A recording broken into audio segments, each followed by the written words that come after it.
incluirse financieramente, tener una cuenta de banco, acceder a créditos, es absolutamente fundamental para poder crecer en cualquier tipo de emprendimiento.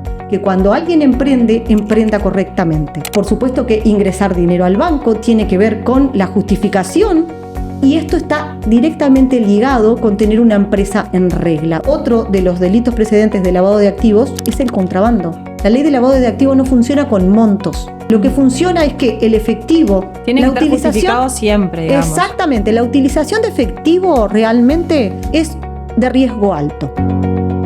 Hola, soy María Laura Escudero y te doy la bienvenida a la tercera temporada de Legalizate Podcast, un espacio para hablar de derecho de forma clara, práctica y cercana. Hoy nos acompaña Ana Yavedra, abogada y escribana especializada en asesoramiento empresarial integral, inclusión financiera y prevención de lavado de activos. Muchas gracias, Ana, por acompañarnos hoy. Gracias a ustedes por la invitación, un gusto.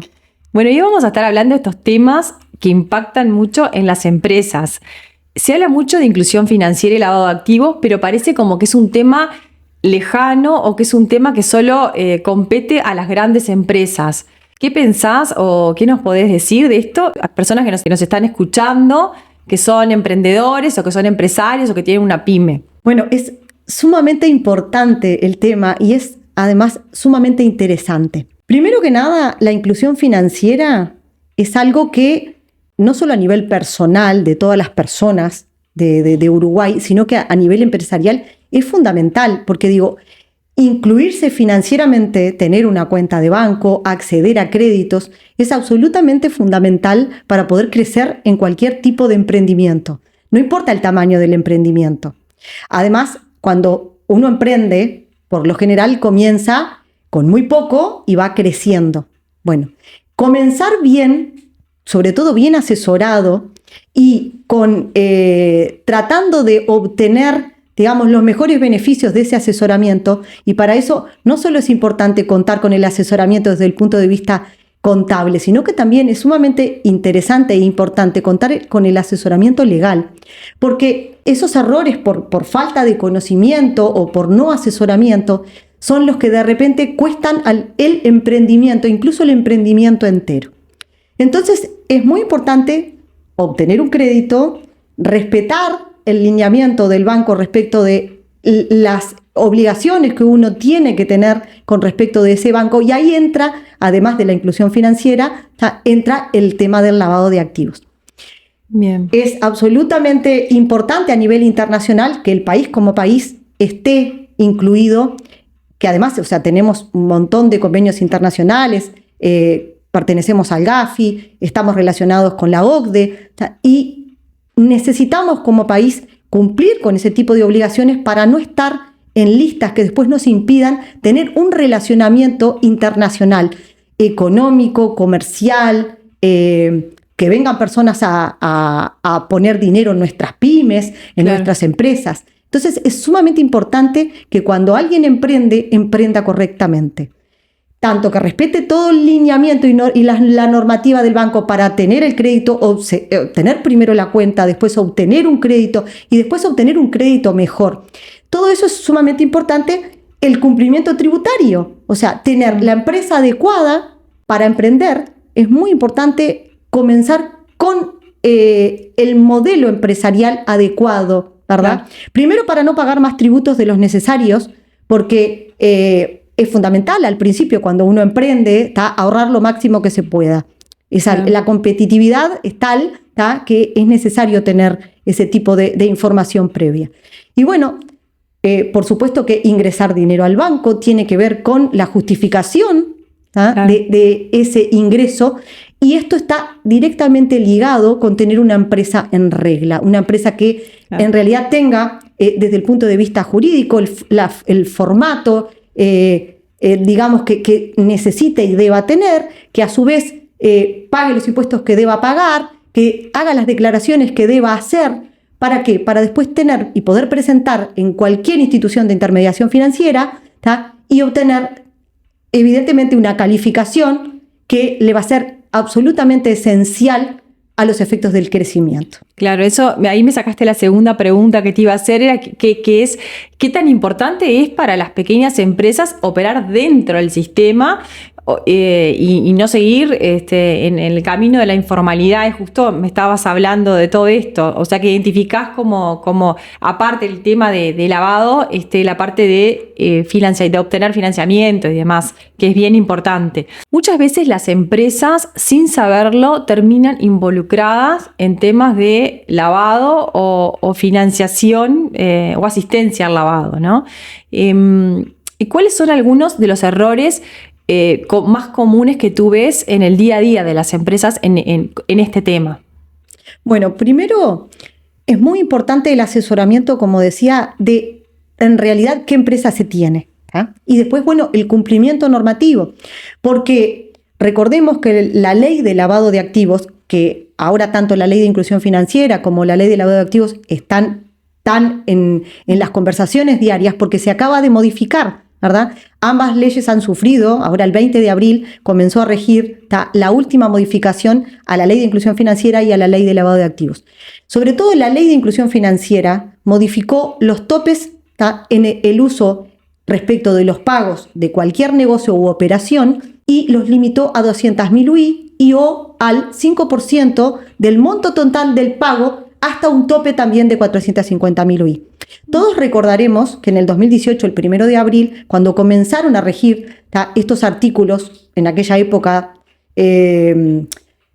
los artículos que tenían que ver con ciertos pagos, que limitaban la capacidad de la utilización del efectivo, ¿verdad? O sea, tengo que justificar cada vez que voy a transferir o a usar más de tanta plata, tengo que justificar los fondos. Además de justificar los fondos, que eso viene con ambas leyes, tanto la ley de inclusión financiera como la de lavado de activos, lo que vienen es justamente la exposición de motivos, es respecto de controlar de que en Uruguay no se laven activos.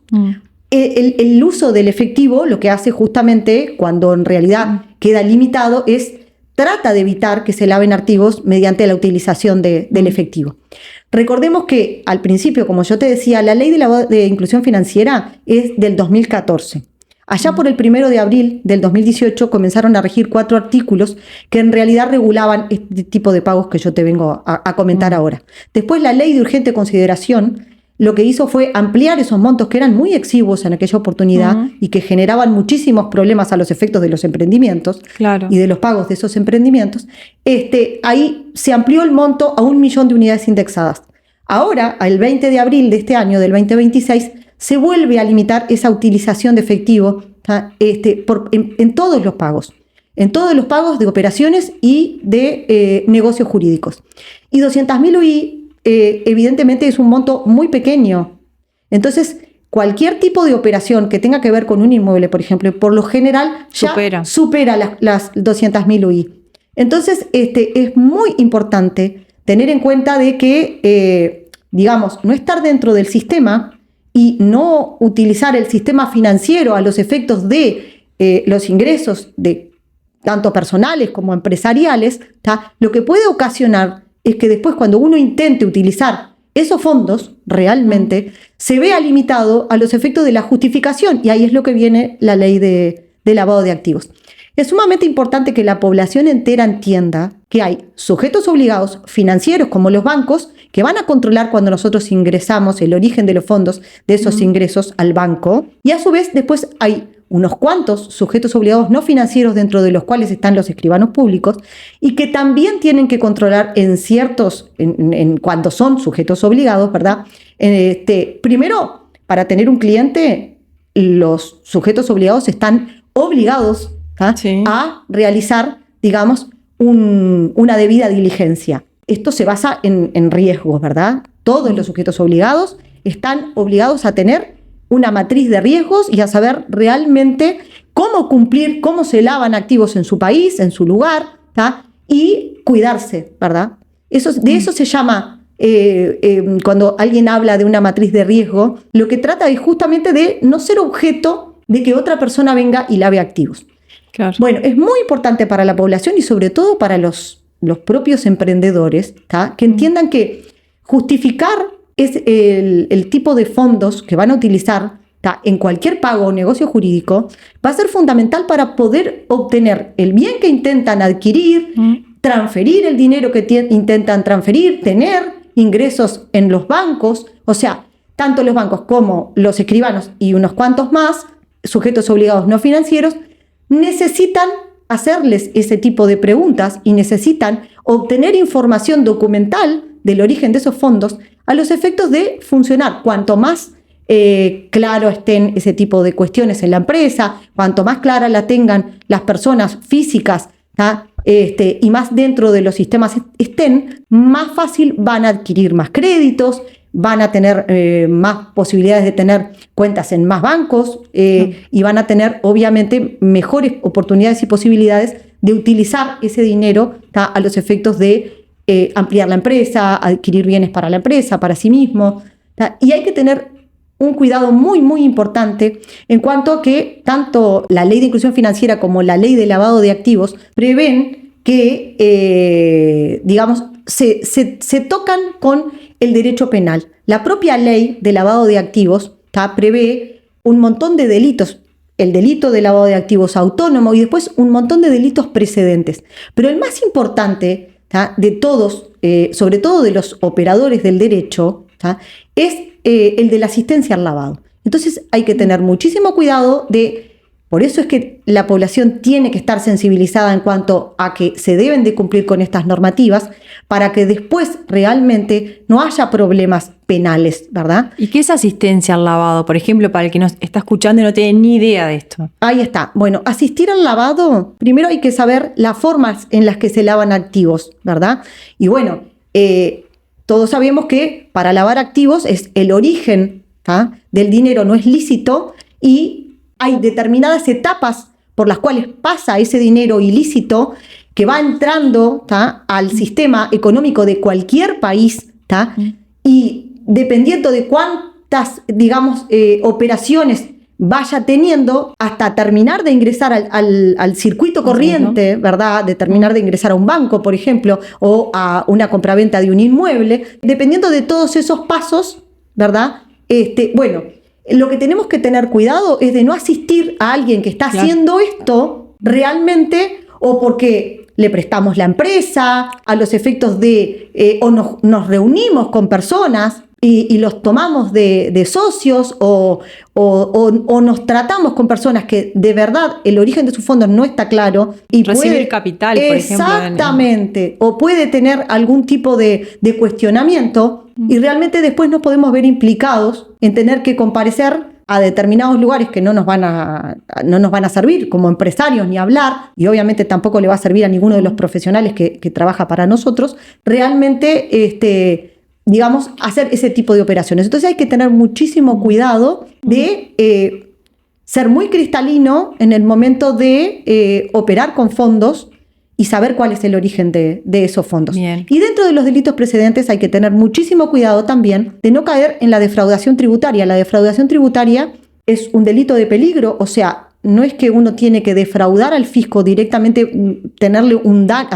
provocarle un daño al fisco para que se configure el delito. Entonces digo, si bien tiene una parte que es una maniobra que debe hacer algo para realmente defraudar al fisco, hay que tener muchísimo cuidado porque si esa defraudación tributaria supera determinado límite, que ahora esta ley, esta modificación legislativa la ha vuelto a bajar, anda alrededor de los 60 y algo de $1.000, el propio Ministerio Público directamente puede de oficio realmente intervenir en este tipo de cosas. Entonces, una defraudación tributaria puede convertirse en un lavado de activos y es el delito precedente del delito de lavado de activos junto a más de 34 delitos precedentes que están dentro de la ley 19574, que es la ley integral de lavado de activos.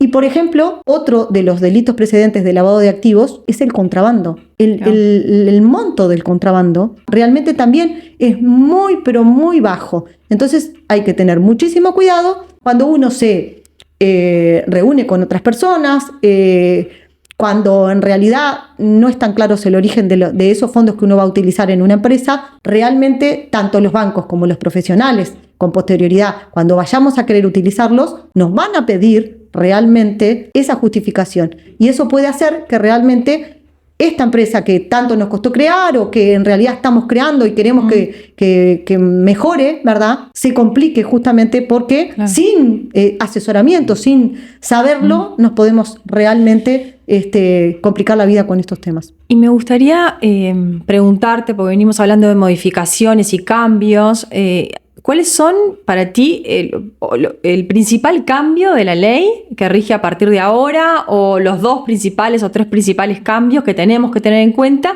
¿Y qué le aconsejarías también a aquellos empresarios que tienen su empresa y para que puedan operar con tranquilidad a futuro, para que puedan manejar su empresa con tranquilidad, o que están pensando en abrir una empresa? ¿Qué cosas sí o sí tienen que tener en cuenta y qué cambios tienen que tener en cuenta a partir de ahora con estas modificaciones en los montos que estábamos hablando? Una cuestión que es bastante difícil de entender y que a las personas les cuesta muchísimo separar es la ley de inclusión financiera con la ley de lavado de activos.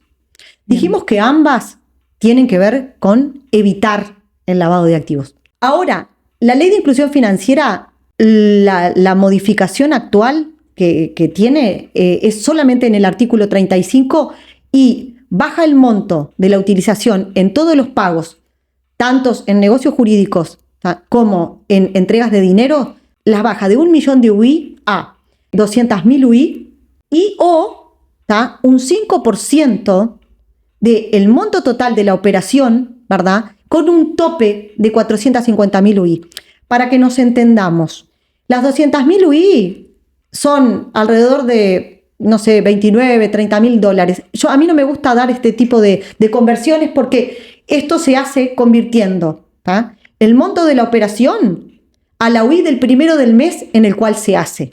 Claro. Y el monto del dólar al día hábil inmediato anterior al día de la operación en la que estamos haciendo. Puede variar. Como el monto es tan bajo, realmente, para no tener problemas con incumplir, porque digo, si uno no cumple con la ley de inclusión financiera, el que no la cumple realmente tiene una multa respecto de ese incumplimiento, y la multa es bastante importante también desde el punto de vista económico. Entonces es sumamente importante para cualquier empresario tener claro que no puede pagar en efectivo, o sea, que trate de pagar lo menos posible en efectivo. ¿Por qué? Porque si se pasa de la cantidad de efectivo realmente de la que la ley le permite utilizar, realmente, primero, si la operación que va a realizar pasa por un registro público, el registro público va a controlar ese cumplimiento y no va a inscribir en forma definitiva. Y la única forma de salir de esa situación es pagando una multa. Claro. En cuanto a la segunda opción, al numeral B de ese artículo 35, que es el famoso 5% de ese monto, en realidad realmente funciona cuando el monto de la operación es alrededor de 500.000, 600.000 dólares. Está previsto para eso. Recién ahí es que, en definitiva, uno puede utilizar algo más de efectivo que las 200.000 UI. Entonces digo, no está previsto para operaciones grandes, para operaciones normales. Ahora, con respecto a la ley de lavado de activos, acá la cosa cambia. O sea, acá en realidad la ley de lavado de activos no funciona con montos. Lo que funciona es que el efectivo es realmente considerado un alto riesgo. O sea, tiene que estar justificado siempre, digamos. Exactamente, la utilización de efectivo realmente es de riesgo alto. Entonces, evidentemente, quien tiene efectivo va a tener que justificar de una manera muchísimo más importante frente a cualquier operador realmente cuál es el origen de los fondos de ese efectivo. Entonces es muy importante tener presente que tanto lo usemos desde el punto de vista de que querramos pagar algo con él o incluir dinero en el banco, tenemos un tope que nos lo permite, o mejor dicho, nos lo impide la ley de inclusión financiera, pero a su vez, desde el punto de vista de la ley de lavado de activos, cualquier utilización de efectivo realmente activa esa, digamos, posibilidad de que quien realmente esté viendo lo que estamos haciendo haga una diligencia. Si es un sujeto obligado, va a ser una diligencia intensificada. Y bueno, y la justificación tiene que ser documental. Entonces es importante dejar claro que cualquier empresa, ya sea chica o grande, que no es un tema ajeno a emprendedores, a empresas chicas, que a pymes, sino que todos tienen que tener en cuenta estas leyes, los montos, y que Y bueno, y la justificación de fondos, ¿verdad? Exactamente, y cuanto más claro tengan esto, mejor van a poder actuar en materia comercial, digamos, más van a poder acceder van a tener una línea crediticia mejor, digamos, van a tener una mejor puntuación. Al principio, cuando uno no tiene mucho respaldo financiero y económico, los errores cuestan muy caros, ¿tá? Entonces hay que tratar de pagar la menor cantidad de multas posible porque no se pagaron las cosas en tiempo, porque no se hicieron las declaraciones juradas en tiempo, porque no se cumplió con las normas, ¿tá? Entonces digo, es muy importante que se esté asesorado, ¿tá? Desde el punto de vista contable también y desde el punto de vista legal. Bueno, Ana, muchas gracias por acompañarnos hoy. La verdad que la charla es súper interesante, da para mucho más. Ya tendremos otras instancias en las que seguiremos hablando sobre esto. Muchas gracias por acompañarnos. Bueno, un placer y quedo a las órdenes para todos.